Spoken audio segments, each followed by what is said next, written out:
নমস্কাৰ মই ডক্টৰ দীপামণি হালৈ গুৱাহাটী বিশ্ববিদ্যালয়ৰ অসমীয়া বিভাগৰ সহকাৰী অধ্যাপিকা আজি পাঠদান কাৰ্যসূচীলৈ আপোনালোক আটাইলৈকে আদৰণি জনাইছো আজি এই পাঠদান কাৰ্যসূচীত মই কথিত ভাষা বনাম লিখিত ভাষাৰ বিষয়ে কিছু কথা কম কথিত ভাষা কি লিখিত ভাষা কি হেয়া জনাৰ আগতে আমি ভাষানো কি সেই সম্পৰ্কে কিছু কথা জানি লোৱা ভাল ভাষা হৈছে মানুহৰ ভাৱ প্ৰকাশৰ গুৰুত্বপূৰ্ণ মাধ্যম মানুহে মনৰ ভাৱ প্ৰকাশ কৰিবলৈ বিভিন্ন ধৰণৰ মাধ্যম ব্যৱহাৰ কৰে শাৰীৰিক অংগী-ভংগীৰ জৰিয়তে মানুহে মনৰ ভাৱ প্ৰকাশ কৰিব পাৰে বিভিন্ন প্ৰতীকৰ জৰিয়তে পাৰে শব্দৰ জৰিয়তে পাৰে বিভিন্ন প্ৰকাৰে মানুহে মনৰ ভাৱ প্ৰকাশ কৰিব পাৰে কিন্তু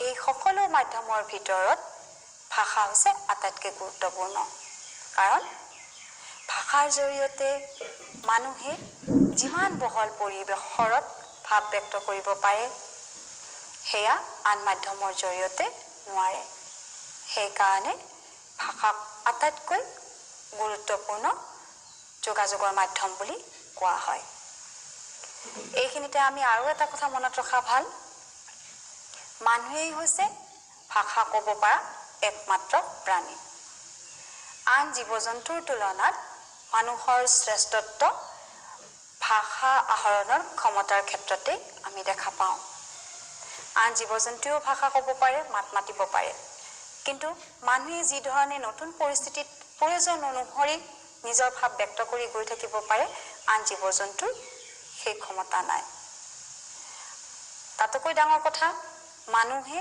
বাগিন্দ্ৰিয়ৰ জৰিয়তে ভাষা কয় কিন্তু আন জীৱ-জন্তুৰ বাগিন্দ্ৰিয় নাই সেইকাৰণে আন জীৱ-জন্তুৰ তুলনাত মানুহ হৈছে শ্ৰেষ্ঠ এতিয়া ভাষা কি সেই সম্পৰ্কে যদি আমি চাওঁ তেনেহ'লে আমি অতি সহজকৈ ক'ব পাৰোঁ কোনো জনসমষ্টিয়ে নিজৰ মনৰ ভাৱ প্ৰকাশ কৰিবলৈ ব্যৱহাৰ কৰা যাদৃচ্ছিক ধ্বনি প্ৰতীকৰ সমষ্টি হৈছে ভাষা ইয়াৰ প্ৰচলন সদায় এখন সমাজত হয় সমাজত বসবাস কৰা মানুহখিনিয়ে পৰম্পৰাগতভাৱে এটা প্ৰজন্মৰ পৰা পিছৰ প্ৰজন্মলৈকে সেই ভাষা অভ্যাসৰ জৰিয়তে আহৰণ কৰি গৈ থাকে আকৌ মানুহে বাগিন্দ্ৰিয়ৰ জৰিয়তে উচ্চাৰণ কৰা ধ্বনি সমষ্টিসমূহত মানুহে জনসমষ্টি ভেদে বিভিন্ন বস্তু বিষয় ঘটনাক বুজাব পৰাকৈ নিজস্ব ধৰণে অৰ্থ আৰোপ কৰি লয় সেইকাৰণে ভাষা যাদৃচ্ছিক ধ্বনি প্ৰতীকৰ সমষ্টি বুলি কোৱা হয় যাদৃচ্ছিক হোৱাৰ কাৰণে জনসমষ্টি ভেদে ভাষাও বেলেগ বেলেগ হয় আৰু সেইকাৰণে আমি পৃথিৱীত ভাষাৰ সংখ্যা বহুত পাওঁ এতিয়া আমি আহিছোঁ কথিত ভাষা আৰু লিখিত ভাষা কি সেই সম্পৰ্কে মানুহে মনৰ ভাৱ প্ৰকাশ কৰিবলৈ যি ভাষা কয় তাৰ ৰূপ আমি ঘাইকৈ দুটা বুলি ক'ব পাৰোঁ এটা হৈছে কথিত ভাষা আৰু এটা হৈছে লিখিত ভাষা মানুহে কোৱা কথাবোৰ লিপিবদ্ধ কৰিব পাৰি নে নোৱাৰি কৰা হয় নে নহয় তাৰ ওপৰত ভিত্তি কৰি আমি ভাষাৰ কথিত আৰু লিখিত ৰূপ পাওঁ আমি যদি চাওঁ যে এটা বৃহত্তৰ ভৌগোলিক অঞ্চলত এটা ভাষা প্ৰচলিত হৈ থাকে কিন্তু সেই অঞ্চলটোৰ মানুহবিলাকে একেধৰণে ভাষা নকয় প্ৰত্যেকৰে ভাষা কোৱাৰ ধৰণ বেলেগ বেলেগ উদাহৰণস্বৰূপে আমি অসমীয়া ভাষাৰ ক্ষেত্ৰতে যদি চাওঁ তেনেহ'লে আমি দেখা পাম যে অসমৰ বিভিন্ন জিলাত ভাষাটো বেলেগ বেলেগ ধৰণে কোৱা হয় নলবাৰী জিলাৰ মানুহবিলাকে যেনেধৰণে অসমীয়া ভাষা কয় বৰপেটা জিলাৰ মানুহখিনিয়ে তেনেধৰণে নকয় আকৌ তাৰ তুলনাত নগাঁও জিলাৰ মানুহখিনিৰ ভাষা কোৱাৰ ধৰণ বেলেগ শিৱসাগৰ জিলাৰ মানুহখিনিৰ ভাষা কোৱাৰ ধৰণ আকৌ বেলেগ এনেধৰণে অঞ্চল ভেদে মানুহৰ কথা কোৱাৰ ধৰণ বেলেগ বেলেগ হয় যোগাযোগৰ বাবে মানুহে দৈনন্দিন জীৱনত যেনেধৰণে ভাষাটো কয় সেইটোক আমি কওঁ কথিত ভাষা অৰ্থাৎ কথিত ভাষা হৈছে মানুহে দৈনন্দিন জীৱনত ব্যৱহাৰ কৰা ভাষা ই উচ্চাৰণাত্মক, অৰ্থাৎ কেৱল আমি উচ্চাৰণ কৰোঁ, সেইকাৰণে আমি ইয়াৰ এটা শ্ৰুয়মান ৰূপ পাওঁ। আনহাতে যেতিয়া আমি ব্যাকৰণৰ নীতি নিয়মেৰে ভাষা এটা আখৰৰ সহায়ত প্ৰতীকাত্মক ৰূপ দিওঁ, তেতিয়া তাক আমি লিখিত ভাষা বুলি কওঁ। এতিয়া এই লিখিত ভাষা আৰু কথিত ভাষা, এই দুটা ভাষা আমি ৰিজাই চালে দেখা পাম যে লিখিত ভাষা হৈছে অৰ্বাচীন। লিখন কলা বা লিপি আৱিষ্কাৰ হোৱাৰ পিছতহে ভাষাই লিখিত ৰূপ লাভ কৰিছে। আমি আমাৰ ব্যৱহাৰিক জীৱনৰ ক্ষেত্ৰতো সেই কথাটো আমি চাব পাৰোঁ। মানৱ শিশু এটাই জন্মৰ পৰা 7 মাহ বা 8 মাহ মানত কেলকেলাবলৈ ধৰে। এবছৰ মানত 2-এটা শব্দ ক'বলৈ ধৰে। 1.5 বছৰ মানত বহুত শব্দ ক'ব পাৰে, সহজ সহজ বাক্য সাজিব পাৰে। মোটামুটিভাৱে 2 বছৰ, 2.5 বছৰ, 3 বছৰ মানত ভালকৈ কথা ক'ব পৰা হয়। দীঘল দীঘল বাক্য সাজি নিজৰ মনৰ ভাৱ আনৰ আগত প্ৰকাশ কৰিব পৰা হয়। যেতিয়ালৈকে সেই শিশুটোক আখৰৰ জ্ঞান দিয়া নহয়, তেতিয়ালৈকে সি কেৱল কথিত ভাষাৰ জৰিয়তেহে তাৰ মনৰ ভাৱ আনৰ আগত প্ৰকাশ কৰি থাকে। আৰু যেতিয়া সি আখৰৰ জ্ঞান লাভ কৰে, তেতিয়াহে তাৰ লিখিত ভাষাৰ জ্ঞান লাভ হয়। অৰ্থাৎ মানুহেও ব্যৱহাৰিক জীৱনত আগতে কথিত ভাষাহে শিকে বা ভাষা ক'বলৈহে শিকে, তাৰ পিছতহে লিখিত ভাষাৰ জ্ঞান লাভ কৰে। সেইকাৰণে ভাষা বিজ্ঞানত কথিত ভাষাক আটাইতকৈ বেছি গুৰুত্ব দিয়া হয়। এইখিনিতে আৰু এটা কথা আমি যদি চাওঁ, তেনেহ'লে আমি দেখা পাম যে প্ৰত্যেক ভাষাৰ কথিত আৰু লিখিত এই দুটা ৰূপ নাথাকিবও পাৰে। কিছুমান ভাষাৰ কেৱল কথিত ৰূপেই থাকে। উদাহৰণস্বৰূপে আমি আমাৰ অসমৰ বিভিন্ন জনজাতীয় ভাষাসমূহ চাব পাৰোঁ, যে কাৰ্বি, মিচিং, ৰাভা, বড়ো, তিৱা, এনেকুৱা ধৰণে আমি জনজাতীয় ভাষাসমূহৰ ক্ষেত্ৰত দেখা পাওঁ যে কিছুমান ভাষাৰহে লিখিত ৰূপ আছে আৰু কিছুমান ভাষা এতিয়াও কথিত পৰ্যায়তে আছে। এতিয়া আমি কথিত ভাষাৰ বৈশিষ্ট্যনো কেনেধৰণৰ সেয়া আমি চাওঁ। প্ৰথম কথা, কথিত ভাষাৰ জৰিয়তে আমি দৈনন্দিন জীৱনত আমাৰ মনৰ ভাৱ আনৰ আগত আমি প্ৰকাশ কৰোঁ। ই হৈছে আমি কোৱা কথা। আমি যেতিয়া কথা কওঁ, তেতিয়া আমি ব্যাকৰণৰ নীতি নিয়ম বৰকৈ মানি নচলোঁ। কেতিয়াবা আমাৰ শব্দ প্ৰয়োগ যথাযথ নহয়, কেতিয়াবা বাক্য কওঁতে আমাৰ শব্দ ওলট পালট হয়, যে কৰ্তাটো কেতিয়াবা মাজতো বহে, কেতিয়াবা কৰ্তা নাথাকে। সেইকাৰণেই আমি যদি চাওঁ, তেনেহ'লে কথিত ভাষা আমি শৃংখলিত নহয় বুলি আমি ক'ব পাৰোঁ বা সুসংহত নহয়। আকৌ অলপ আগতে আমি কৈয়ে আহিলোঁ যে অঞ্চলভেদে মানুহৰ কথা কোৱাৰ ধৰণ বেলেগ বেলেগ হয়, সুৰ বেলেগ বেলেগ হয়। নলবাৰী জিলাৰ মানুহৰ কথা কোৱাৰ যিটো সুৰ, বৰপেটা জিলাৰ মানুহৰ কথা কোৱাৰ সুৰটো আৰু অলপ বেলেগ, শিৱসাগৰ জিলাৰ মানুহৰ আকৌ অলপ বেলেগ। অঞ্চলভেদে মানুহৰ কোৱা কথাৰ সুৰ বেলেগ হয়।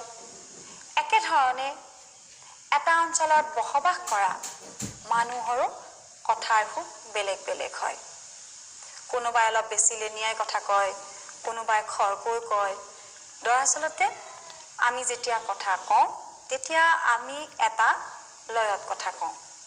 শব্দবিলাক আমি উচ্চাৰণ কৰোঁতে আমাৰ ভাৱৰ উঠা নমা হয়। বাক্যবিলাক আমি যেতিয়া কওঁ, তেতিয়া আমাৰ ভাৱৰ উঠা নমা হয়। আৰু আমাৰ এই কথা কোৱাৰ যিটো সুৰ, ভাৱৰ যিটো উঠা নমা, এইটোক আমি সহজকৈ আমি সুৰ লহৰ বুলি ক'ব পাৰোঁ। আৰু এই সুৰ লহৰৰ ব্যক্তিভেদে পাৰ্থক্য থাকে। একেধৰণে মানুহৰ কথা কোৱাৰ গতি বেলেগ বেলেগ হয়।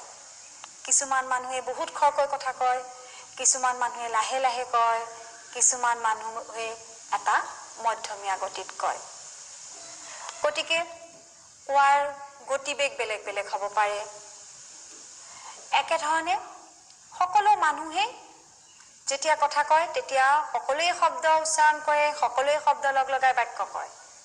কিন্তু কওঁতে কোনটো শব্দত জোৰ দিছে, শব্দ এটাৰো কোনটো ধ্বনিত জোৰ দিছে, বাক্য এটা কওঁতে তেওঁ কোনটো শব্দত জোৰ দিছে সেইটো বেলেগ বেলেগ হয় কিছুমান মানুহে শব্দ এটাৰ মাজত জোৰ দিব পাৰে বাক্যৰ এটা ভিতৰৰ শব্দ বিশেষত জোৰ দিব পাৰে গতিকে এই যেটো কথা কওঁতে দিয়া জোৰ শব্দ উচ্চাৰণৰ জোৰ ধ্বনি উচ্চাৰণৰ যেটো জোৰ তাৰো পাৰ্থক্য থাকে সেই কাৰণে আমি কিছুমান মানুহৰ কণ্ঠস্বৰ বেছি তীব্ৰ পাওঁ কিছুমানৰ কোমল পাওঁ আকৌ কথিত ভাষাৰ ক্ষেত্ৰত এটা গুৰুত্বপূৰ্ণ কথা হৈছে যে ইয়াৰ লগত শাৰীৰিক অংগী-ভংগী জড়িত হৈ থাকে আমি যেতিয়া কথা কওঁ কেৱল আমি বাগিন্দ্ৰই ব্যৱহাৰ নকৰো বাগিন্দ্ৰ মানে হৈছে আমাৰ দুই ওঠ দাঁতৰ গুৰি জিভাখন আমাৰ তালুখন খটিকা গলকোষ ইত্যাদি অংগসমূহক আমি বাগিন্দ্ৰ বুলি কওঁ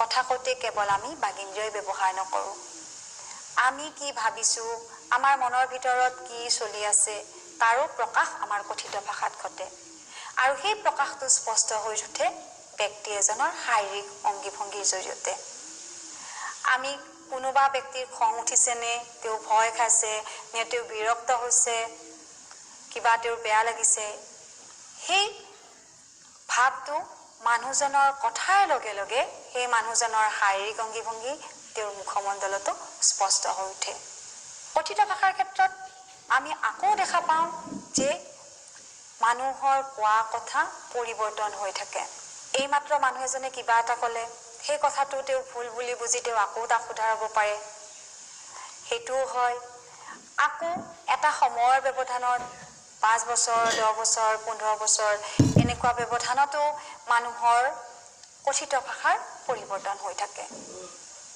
এনে ধৰণে আমি সামগ্ৰিকভাৱে ক'ব লাগিলে যে কথিত ভাষাৰ ক্ষেত্ৰত আমি ব্যাকৰণৰ নীতি নিয়ম বৰকৈ মানি চলা দেখা নাপাওঁ সুৰ বেলেগ বেলেগ হোৱা দেখা পাওঁ কোৱাৰ গতিৰ বেলেগ বেলেগ হোৱা দেখা পাওঁ উচ্চাৰণৰ জোৰৰ পাৰ্থক্য থাকে শাৰীৰিক অংগী-ভংগী জড়িত হৈ থাকে আৰু সময়ে সময়ে পৰিৱৰ্তন হৈ থাকে এই কথাখিনি আমি ইয়াৰ বৈশিষ্ট্য বুলি ক'ব পাৰো এতিয়া আমি চাওঁ লিখিত ভাষাৰ বৈশিষ্ট্যনো কি লিখিত ভাষা হৈছে যথেষ্ট শৃংখলিত যিখিনি কথা আমি কওঁ সেই কথাখিনিক যেতিয়া আমি আখৰৰ জৰিয়তে প্ৰকাশ কৰিবলৈ যাওঁ তেতিয়া আমি ভাবি চিন্তি বাক্যবোৰ শুদ্ধকৈ লিখিবলৈ যত্ন কৰোঁ অৰ্থাৎ আমি ব্যাকৰণগতভাৱে বাক্যত শব্দসমূহ ব্যৱহাৰ কৰিবলৈ যত্ন কৰোঁ বাক্যত শব্দসমূহ বহুৱাবলৈ যত্ন কৰোঁ কোনটো বাক্যৰ পিছত কোনটো বাক্য আহিব সেইটোৰ প্ৰতি আমি সচেতন হৈ লিখোঁ সেই কাৰণে আমি লিখিত ভাষা বহুত শৃংখলিত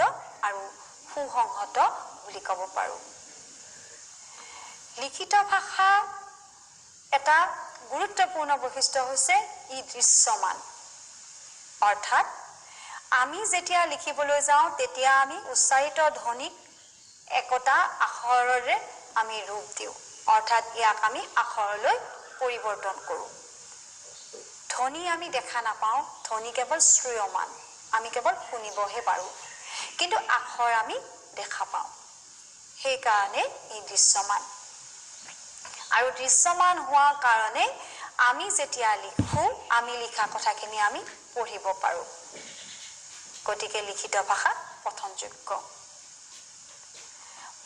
লিখিত ভাষা স্থায়ীও মনৰ ভাৱ যেতিয়া আখৰৰ জৰিয়তে আমি লিখি উলিয়াওঁ তেতিয়া তাক আমি ভৱিষ্যতৰ কাৰণে সংৰক্ষণ কৰি ৰাখিব পাৰোঁ সেই কাৰণে লিখিত ভাষাৰ ক্ষেত্ৰত ইয়াৰ এটা গুৰুত্বপূৰ্ণ বৈশিষ্ট্য হৈছে তাৰ স্থায়িত্ব লিখিত ভাষাৰ লগত আন কিছুমান কথাও জড়িত হৈ থাকে যে আমি কথা কওঁতে আমাৰ ভাৱৰ উঠানমাটো বুজাবলৈ আমাৰ শাৰীৰিক অংগী-ভংগী বা আমাৰ সুৰৰ কথা আহি পৰে কিন্তু লিখিত ভাষাৰ ক্ষেত্ৰত আমি আমাৰ ভাৱৰ উঠানমা আমাৰ বিৰতি ইত্যাদি আমি বুজাবলগীয়া হয় জ্যোতি চিহ্ন অৰ্থাৎ দাঢ়ি কমা সেমিকলন হাইফেন বন্ধনী ইত্যাদিৰ জৰিয়তে আখৰৰ কথা আহি পৰাৰ লগে লগে আখৰৰ আকৃতিৰ কথা আহিব বাক্যৰ কথা অহাৰ লগে লগে বাক্য এটাত আমি শব্দসমূহ কেনেধৰণে বহুৱাও শব্দৰ মাজৰ ব্যৱধানৰ কথা আহে বাক্যসমূহৰ মাজৰ ব্যৱধানৰ কথা আহে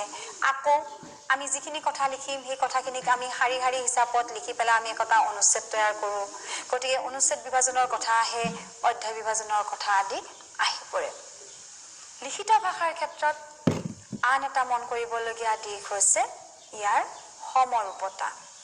এটা জনসমষ্টিৰ মানুহে কোৱা কথাৰ পাৰ্থক্য থাকিলেও লিখিত ভাষাৰ ক্ষেত্ৰত কিন্তু পাৰ্থক্য নাথাকে।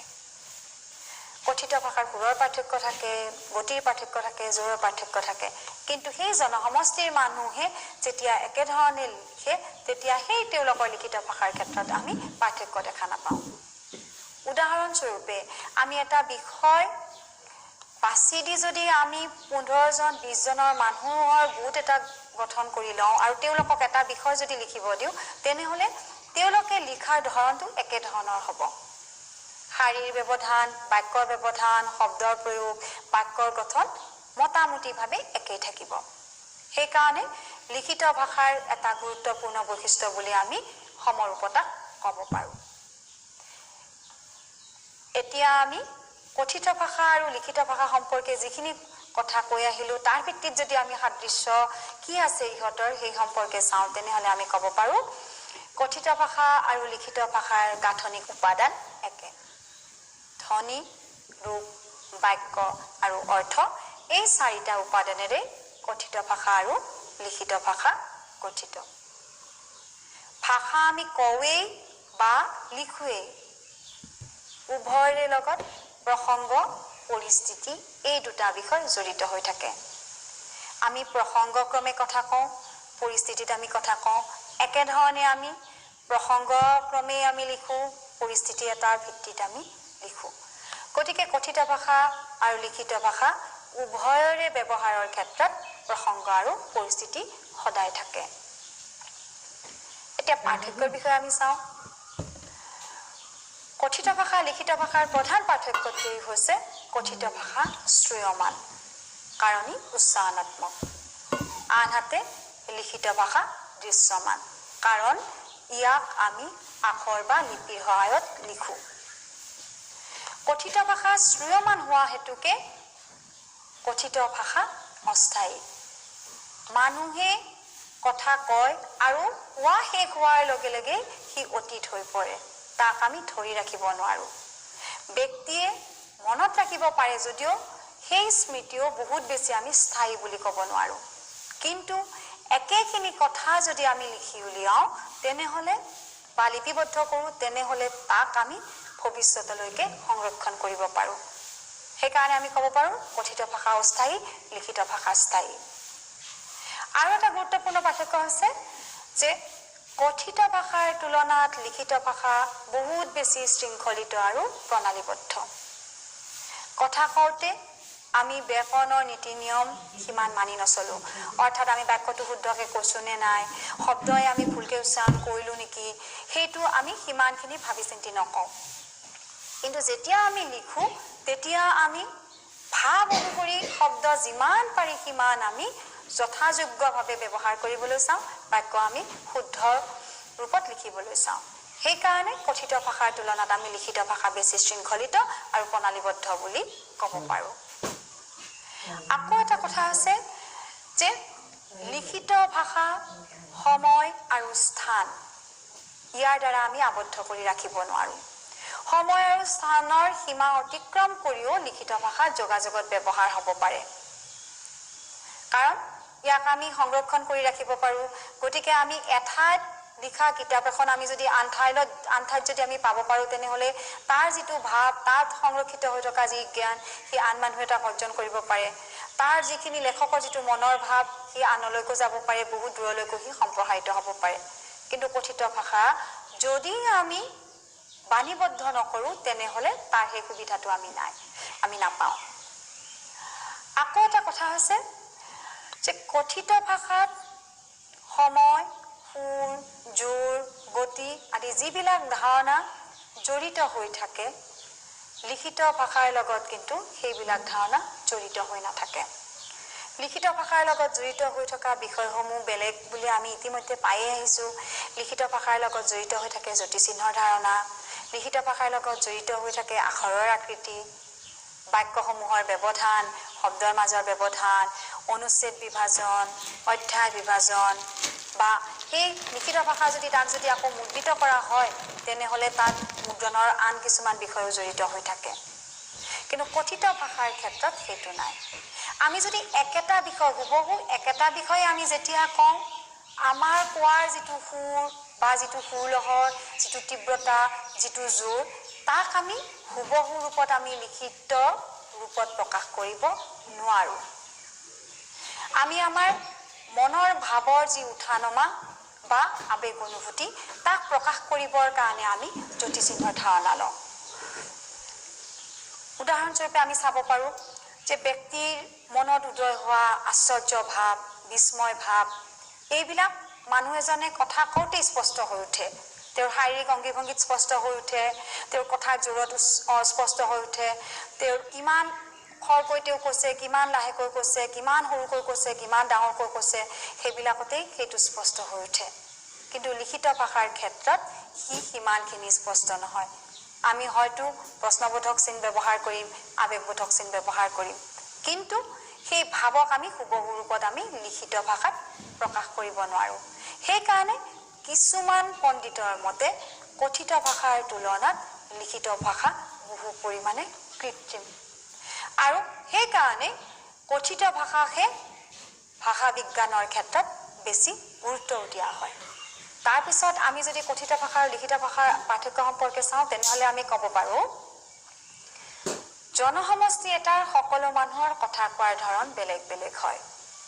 যদি ভাষাটো বহুত বিস্তৃত অঞ্চল এটাত বিয়পি থাকে, তেনেহ'লে সৰু সৰু এলেকাসমূহৰ মানুহৰ কথা কোৱাৰ ধৰণ বেলেগ বেলেগ হ'ব।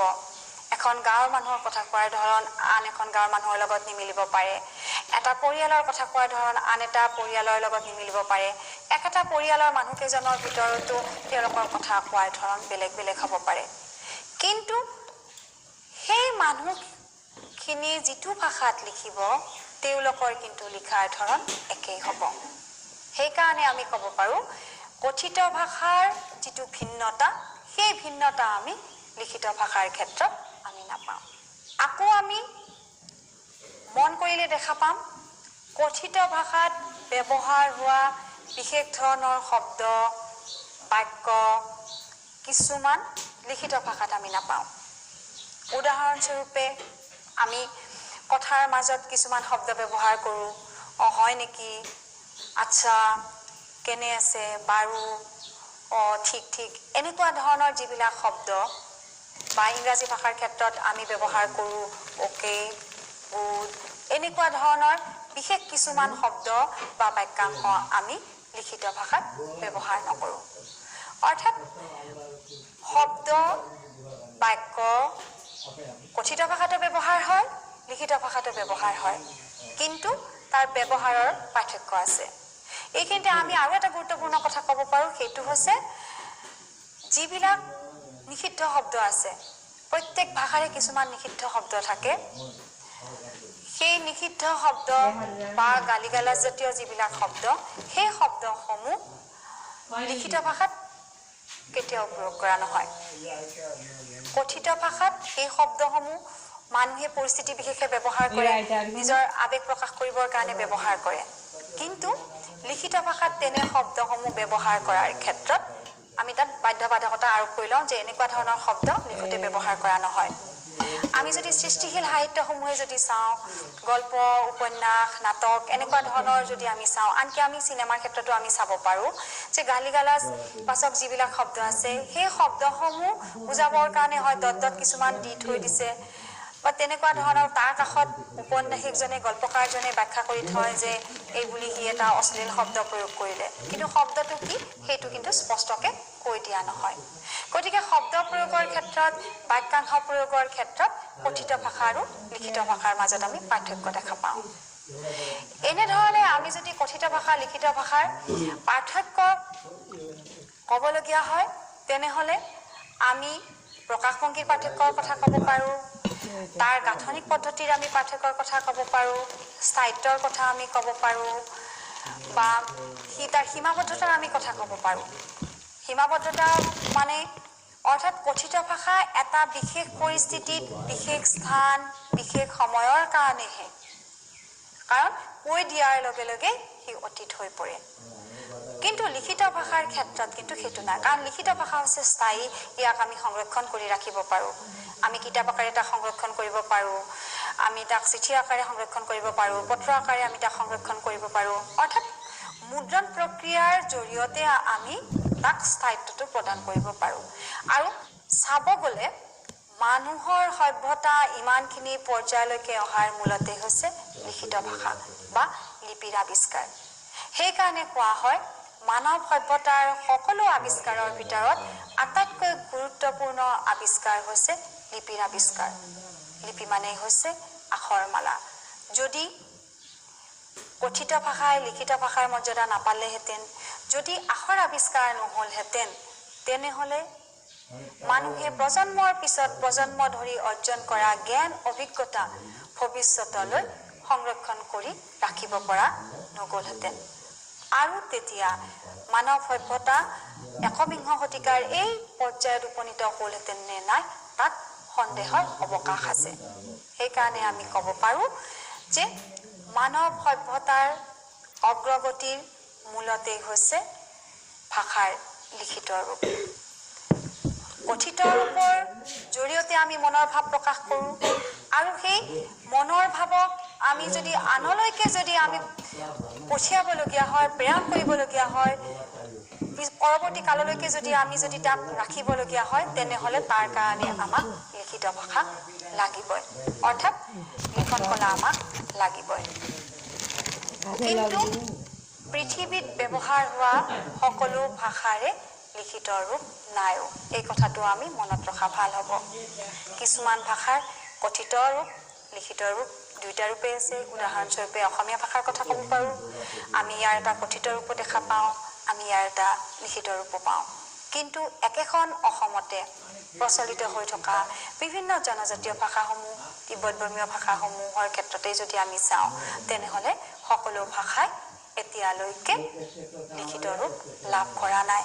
বহুত ভাষা এতিয়াও কথিত পৰ্যায়তে আছে। অৰ্থাৎ কথিত ৰূপতেই মানুহে তাক দৈনন্দিন জীৱনত ভাৱ ব্যৱহাৰৰ কাৰণে ব্যৱহাৰ কৰি আছে। সেইকাৰণে মানুহৰ দৈনন্দিন জীৱন সুষম কৰি ৰখাত কথিত ভাষাৰ গুৰুত্বটো অপৰিহাৰ্য। আমি সকলো কথাই আমি আমাৰ ব্যৱহাৰিক জীৱনত লিখি আমি প্ৰকাশ নকৰোঁ। আমি যেতিয়া কোনোবা ব্যক্তিক লগ পাওঁ, আমি কি ভাবিছোঁ, কি কথা আমি আমাৰ মনত ক্ৰিয়া কৰি আছে, তাক আমি আমাৰ কথিত ভাষাৰ জৰিয়তে আমি প্ৰকাশ কৰোঁ।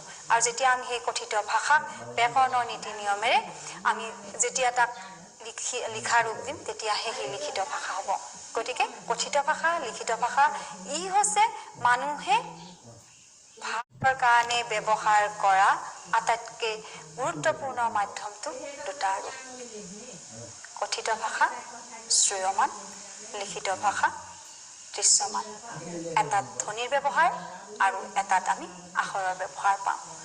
ধ্বনি হৈছে উচ্চাৰণাত্মক, আকৌ আখৰ হৈছে সেই ধ্বনিৰ লিখিত ৰূপ বা প্ৰতীকী ৰূপ।